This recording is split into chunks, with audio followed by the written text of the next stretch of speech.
បាទសួស្តីបងប្អូនអរគ្នាបាទជួបគ្នាជាមួយមានម៉ាកូបដល់តម្រុយបាទទៀតហើយ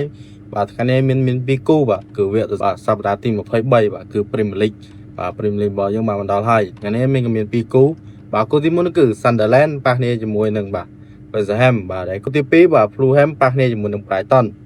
តើបងប្អូនផ្លេចចូលរួមទូទាត់លេងជាមួយមានទាំងអស់គ្នាថាក្រុមពីរនេះក្រុមណាយកឈ្នះក្រុមណាហើយនឹងស៊ីគ្នាប្រហែលគ្រាប់ហើយសម្រាប់ពីរគូនេះបងប្អូនចង់លេងតាមមានក៏សូមណែនាំបងប្អូនលេងទៅខាងបាទ West Ham បាទព្រោះយប់នេះបាទ West Ham គឺជាម្ចាស់ផ្ទះអញ្ចឹងគឺវាទៅដើមបន្ទុកអញ្ចឹង West Ham មិនអាចបើកដៃឲ្យបាទ Sunderland បុកបានឡើយហើយ Sunderland ក៏ប្រកែកការពារជើងក្រោមដែរជឿបងប្អូនឆ្លាញ់តាមឲ្យមាន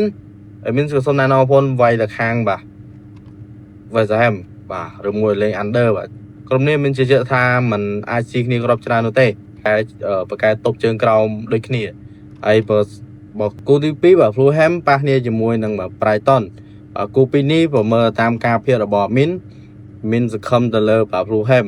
ហើយយប់នេះ Fulham ក៏ជាម្ចាស់ផ្ទះផងដែរចឹងបងប្អូនឆ្លាញ់តាមឲ្យមានបាទពីគូនេះគឺជាជម្រើសល្អគូទី1ខាង West Ham ហើយនឹងលេង under មានជឿថាលេងគ្រាប់តិចហើយគូទី2បាទ Fulham ជាមួយ Brighton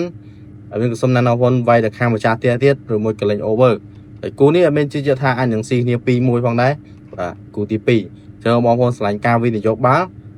មានជឿជាក់ថាបាទពីរគូនេះគឺជាជម្រើសល្អក្នុងយប់នេះបាទភាគរយសុប